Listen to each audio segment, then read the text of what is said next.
Hello everyone, this is Deepa. Welcome to Learn Social Science. I am again here with the same chapter, that is chapter number 4 of Geography, Agriculture.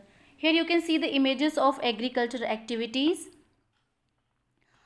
In my previous video, I have explained and we have discussed about subsistence farming and its further division, that is intensive and primitive subsistence agriculture, which included shifting cultivation and nomadic herding.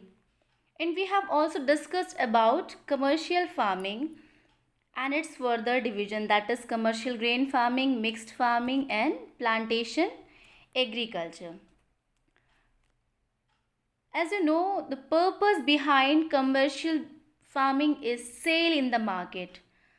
It is done to earn more and more money, basically for profits we can say. Here you can see the image of coffee plantation, tea plantation, rubber plantation and sugar cane plantation, and banana plantation also is there. So today we are going to discuss about the major crops. Major crop means मुख्य फसलें. A large variety of crops are grown to meet the needs of growing population. Major food crops are wheat, rice, maize and millets. When we will talk about main fiber crops, that is jute and cotton. And important beverage crops are tea and coffee. Many crops supply raw materials for agro-based industries. So students, हम ये बोल सकते हैं कि a large variety of crops grown to meet the needs of the growing population, यानी कि जो हमारी बढ़ती हुई जनसंख्या की आवश्यकता है उसको पूरा करने के लिए डिफरेंट टाइप्स की फसल उगाई जाती हैं, जिसमें हम बोल सकते हैं कि मेजर फूड क्रॉप जो है हमारी, जो कि मतलब खाने वाली फसल है, जिसको हम खाते हैं, उसमें राइस, मेज, व्हीट, मिलेट और जो हमारी फाइबर क्रॉप्स हैं यानी कि रेशेदार फसलें हैं, उनमें आती हैं jute and cotton. About jute and cotton we will discuss in this video. And beverage crops, important beverage crops means जो पेय योग्य होती हैं, जो पीने योग्य होती है, पेय फसलें होती हैं, उसमें होती हैं चाय एंड कहवा, T and coffee. Many crop supply raw material for agro based industry. जो बहुत सारी ऐसी क्रॉप्स होती हैं जो कि एग्रो बेस्ड इंडस्ट्री के लिए as a raw material use की जाती हैं. मतलब जो एग्रो बेस्ड इंडस्ट्री में जो रॉ मटेरियल है वो हमको कहीं ना कहीं क्रॉप से ही अवेलेबल होता है. और जो हमारी खाद्य फसलें हैं, wheat, rice, maize, millets, we will discuss about these food crops. So here you can see a image of rice crop, and this is the image of rice grain. As we all know that as edible and major food crop of the world, it is the staple diet of the Indian also, and it is a staple diet of tropical and subtropical region, यानी कि जो उष्ण कटिबंधीय area हैं और जो उपोष्ण कटिबंधीय प्रदेश हैं, उन सभी एरियाज़ में ये विश्व की मुख्य खाद्य फसल है चावल. Rice needs high temperature, high humidity and rainfall. You know वो जो climatic condition is required for rice is high temperature, मतलब उच्च तापमान चाहिए, और हाई ह्यूमिडिटी भी अधिक चाहिए, अधिक आर्द्रता, और वर्षा भी अधिक चाहिए. एंड जो सॉइल है हमारी, एलुवियल क्लेई सॉइल जो है which can retain water. Alluvial means मतलब होता है जलोढ़ मृदा, जो कि वी कैन से कि Ganga Yamuna Doab area which is northern plane, जो हमारा नदर्न प्लेन है, यूपी बिहार का जो एरिया है हमारा, इस नदर्न प्लेन में एलुवियल क्लेई सॉइल ही पाई जाती है. इसकी ये क्वालिटी है, इट कैन रिटेन वाटर, मतलब अपने अंदर धारण कर सकती है, पानी को बनाए रख सकती है, ये कैपेसिटी होती है इसमें, जल रोकने की क्षमता होती है. And China leads in the production of rice, और चाइना जो है एक बहुत बड़ा चीन जो है चावल का उत्पादक मतलब अग्रणी है उत्पादन में, बहुत बड़ा उत्पादक देश है। एंड फॉलोड बाय इंडिया, उसके बाद India, then Japan, then Sri Lanka and Egypt. इन देशों में भी क्रमशः भारत, जापान, श्रीलंका और मिस्र में भी जो है राइस का प्रोडक्शन होता है। So students, now you can see the image of wheat crop and wheat grain. I know you all are very familiar with this wheat. We use wheat in the daily basis. Wheat requires moderate temperature, and what is the climatic condition is required? Moderate temperature and moderate rainfall during growing season, bright sunshine at the time of harvest. It thrives best in well-drained, loamy soil. Wheat is grown extensively in USA, Canada, Argentina, Russia, Ukraine, Australia and India. And in India it is grown in winter season. हम कह सकते हैं कि जो ये गेहूँ जब grow कर रहा होता है, जब इसका ये मतलब वर्धन काल होता है, तो उसे मीडियम टेम्परेचर की नीड होती है, और बारिश भी, जो रेनफॉल है वो भी मीडियम चाहिए, बट उसके लिए ब्राइट सनशाइन चाहिए। और at the time of harvesting, जब उसकी फसल की कटाई की जाती है, हार्वेस्टिंग के टाइम पर उसको ब्राइट सनशाइन की नीड होती है। It can be best grown in well drain Lumi soil. जो लूमी सॉइल होती है, दुमट मृदा, ये ही सर्वोत्तम ढंग से मतलब कर सकती है इसका उत्पादन। और ड्रेन होनी चाहिए, यानी कि पानी की कैपेसिटी, पानी को कैप्चर करने की जो क्वालिटी होती है दोमट मृदा में, वो भी होनी चाहिए। गेहूँ जो है मोस्टली कहाँ ग्रो किया जाता है? एक्सटेंसिवली, विस्तृत रूप से कहाँ उगाया जाता है? यूएसए में, संयुक्त राज्य अमेरिका, कनाडा, अर्जेंटीना और रशिया, यूक्रेन, ऑस्ट्रेलिया, यहाँ पर भी ये विस्तृत रूप से उगाया जाता है। और if you will talk about India, India में ऑब्वियसली से ग्रो किया जाता है, और विंटर सीजन्स में ये ग्रो होने वाली क्रॉप है। Now here you can see the image of millet. This is the millet cultivation, and this is image of millet. We can call it coarse grain also. Millet are known as coarse grain and can be grown on less fertile and sandy soil. जो बलुई मृदा होती है उसमें भी ये उग सकती है, और जो लेस फर्टाइल यानी कि कम उपजाऊ सॉइल होती है हमारी, उसमें भी इसको ग्रो किया जा सकता है। Coarse grain we can call it मोटा अनाज। So we know the examples of coarse grains, that's jowar, bajra, ragi, which are grown in India and Nigeria, China also. It is a hardy crop that needs low rainfall. Climatic condition की कैसी need है इसको? ये hardy crop है थोड़ी सी, हम कह सकते हैं कि इसको मतलब कम वर्षा की आवश्यकता है, और तापमान मतलब हाई टू मॉडरेट की नीड है। मतलब लो रेनफॉल चलेगा, और हाई टू मॉडरेट टेम्परेचर मतलब उच्च से मीडियम लेवल, जो मतलब हाई से मीडियम लेवल पे, उच्च से मध्यम तापमान है, और सनशाइन इसको बहुत एडिक्वेट चाहिए। Adequate sunshine is required for this. Now further will discuss about maize. Here you can see the image of maize, and this is the image of maize cultivation, and this is maize grain. It is also known as corn, है ना? We call it मक्का। इसको आपने देखा होगा कि हम लोग भुट्टा वगैरह भी खाते हैं, इसको हम मतलब बॉईल करके भी इसको यूज़ किया जाता है, और इसको रोस्टेड करके भी खाया जाता है। Maize requires moderate temperature, rainfall and lots of sunshine. It needs well-drained fertile soils.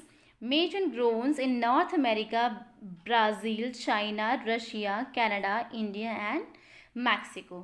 ये जो हमारी मेज के लिए जो क्लाइमेटिक कंडीशन की रिक्वायरमेंट, मॉडरेट टेम्परेचर चाहिए, मतलब बहुत not too high and not too low, मतलब medium temperature is required, and medium rainfall is also required, but lots of sunshine should be there. मतलब अधिक धूप की आवश्यकता होती है, और बहुत अच्छे से मतलब जिसका बहुत ड्रेनेज सिस्टम बहुत अच्छा हो, ऐसी टाइप की जो जगह हो, वहाँ पर ये बहुत फर्टाइल सॉइल की रिक्वायरमेंट होती है इसको, मतलब सुअपवाहित, यानी कि जहाँ पर हम पानी डाल के अच्छे से मतलब पानी को उसको प्रोवाइड कराया जा सके।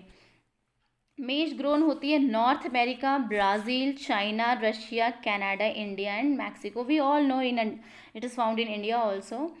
And so one thing is very important about this.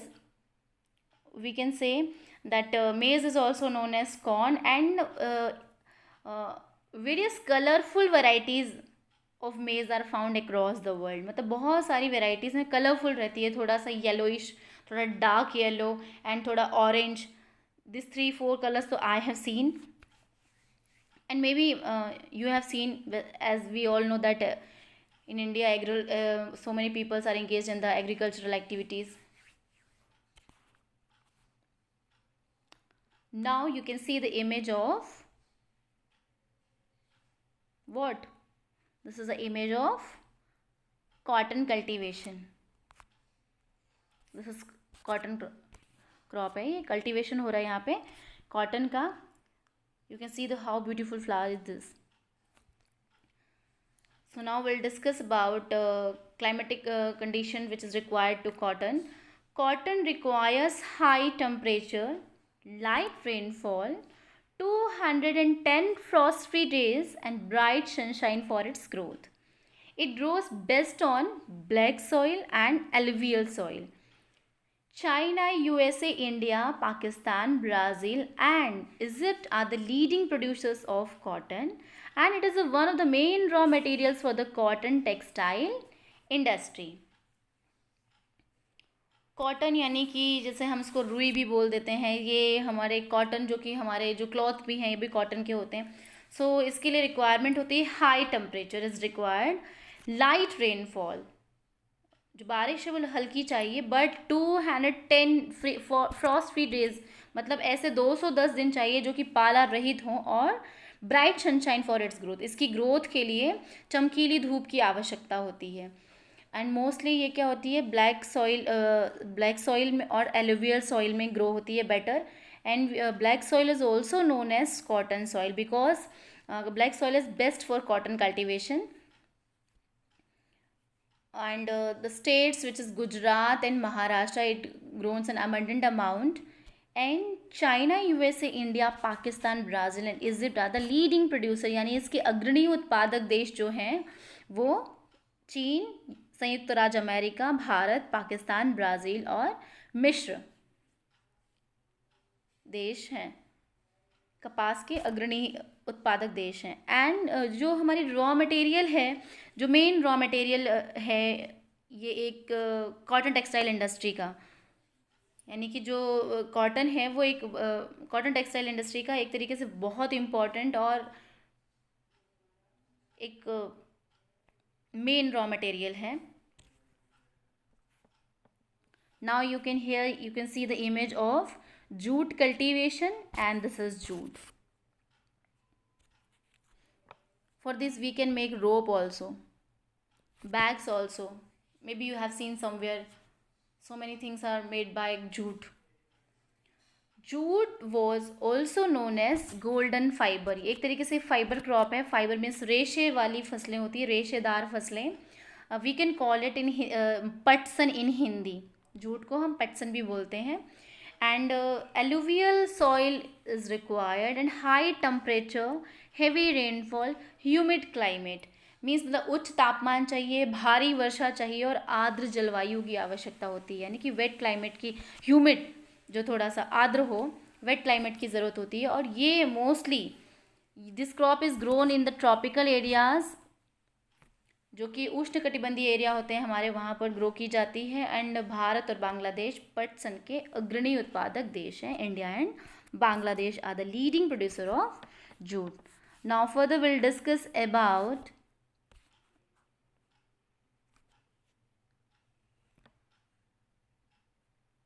see the diagram of what is this, students? Can you guess? No, right? This is coffee berries and coffee seeds. ये जो कॉफ़ी आप पीते हैं ये coffee berries ऐसी होती हैं and this is coffee seeds. Coffee requires warm and wet climate and well drained loamy soil. इन कॉफ़ी को in Hindi we can call it, coffee को कॉफ़ी ही बोलते हैं शायद. कॉफ़ी रिक्वायर्स, कॉफ़ी को हम इन हिंदी कहवा कहवा बोलते हैं. Coffee requires warm and wet climate and well-drained loamy soil. Hill slopes are suitable for growth of this crop. And Brazil is the leading producer followed by Colombia and India. इसके लिए किस type की coffee को require होती है? Warm and wet climate की, यानी कि एक तरीके से कह सकते हैं गर्म और वेट क्लाइमेट यानी कि आर्द्र जलवायु, और एक वेल ड्रेन्ड लूमी सॉइल की यानी कि दोमट मृदा की, सुअववाहित दोमट मृदा की आवश्यकता होती है. और हिली एरियाज में इसको हम ग्रो करते हैं ताकि पानी जो है यहाँ ठहर ना सके, मतलब रुक ना सके, स्लोप्स के थ्रू पानी निकल जाए. And water is required, but हाँ जो हमारा एक तरीके से फिल्ड वाटर होता है वो मतलब भरा हुआ पानी नहीं चाहिए उसको. Hill slopes are most suitable for growth of this crop. So hilly areas में से ग्रो किया जाता है. इस फसल की वृद्धि के लिए हम बोल सकते हैं कि पर्वतीय ढाल बहुत अच्छा माना जाता है. ब्राज़ील में कॉफ़ी का सबसे लीडिंग प्रोड्यूसर है, अग्रणी देश है, followed by Colombia and India. इसके बाद हमारा कोलंबिया और भारत का नंबर आता है. यू नो व्हाट स्टूडेंट, ये एक कॉफ़ी के पौधे की जो खोज थी वो किसने की थी? इट इज़ डिस्कवर्ड बाय काल्डी नाम के व्यक्ति थे जो कि एक अरब एरियाज़ के, मतलब हम कह सकते हैं कि अरब गॉट हर्डर थे वो एक तरीके से, यानी कि बकरी चराने वाले थे. और इन्होंने इसको डिस्कवर किया था. It's a very interesting fact. And about AD 850 AD के आसपास इसको डिस्कवर किया था उन्होंने.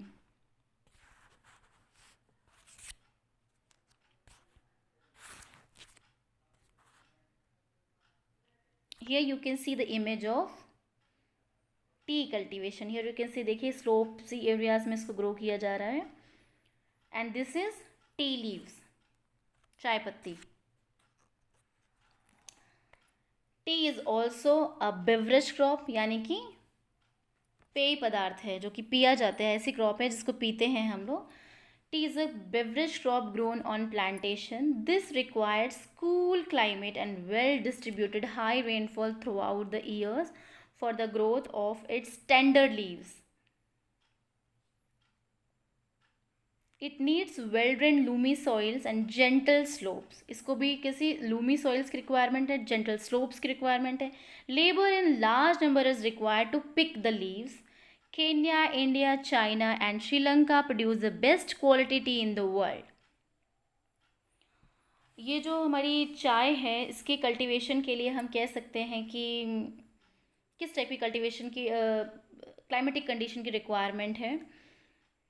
कूल क्लाइमेट, मतलब ठंडा इलाका होना चाहिए, और वेल डिस्ट्रीब्यूटेड हाई रेनफॉल मतलब अच्छी खासी बारिश होनी चाहिए थ्रू आउट द ईयर, पूरे साल.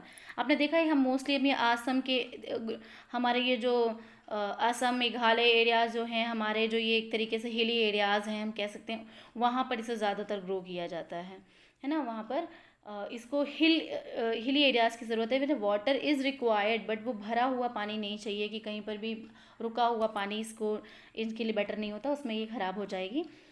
सो high rainfall throughout the year, growth of its standard leaves, जो इसकी पत्तियां हैं जो कि बहुत अच्छे से ग्रो करने के लिए इसको काफ़ी पानी की ज़रूरत होती है. और यू नो कि इसकी जो लीव्स होती हैं बहुत नाजुक होती हैं, बहुत कोमल होती हैं, और मतलब इक्वल डिस्ट्रीब्यूशन ऑफ वाटर होना चाहिए. ये नहीं कि बहुत ज़्यादा पानी बरस गया तो भी ख़राब हो जाएगी, बहुत कम है तो भी, मतलब इक्वल डिस्ट्रीब्यूशन ऑफ वाटर की रिक्वायरमेंट है. और दोमट मृदा में हो जाती है. और इसके लिए मतलब एक तरीके से स्लोप होना चाहिए, जेंटल स्लोप, मतलब मंद ढाल होना चाहिए, बहुत स्टीप फॉल नहीं चाहिए इसके लिए. की आवश्यकता होती है, और पत्तियों को जो ये हम पिक करते हैं, पिकिंग ऑफ लीव्स के लिए लेबर की बहुत रिक्वायरमेंट होती है, बहुत ज़्यादा लोगों की ज़रूरत पड़ती है पत्तियों को मतलब चुनने के लिए बहुत अधिक संख्या में श्रमिकों की आवश्यकता होती है। एंड जो हमारे केन्या, इंडिया, चाइना, श्रीलंका देश हैं, ये produce best quality of the T in the world, world में सबसे बेस्ट क्वालिटी की टी को ग्रो करते हैं। So students, I think this is all about main crops, major crops, जो हमारी मुख्य फसलें हैं। हमने in this video we have talked about, मतलब we have discussed about beverage crop, tea and coffee, and fibre crop, jute and cotton, and some millets also, jowar bajra, and food crop like wheat, rice and maize. So thank you very much for listening, students. I'm ending this video with a very good note. What a teacher writes on the blackboard of life can never be erased. Yes, it is correct. I think you are also feeling like this. Thank you so much, students. Thanks for patience hearing.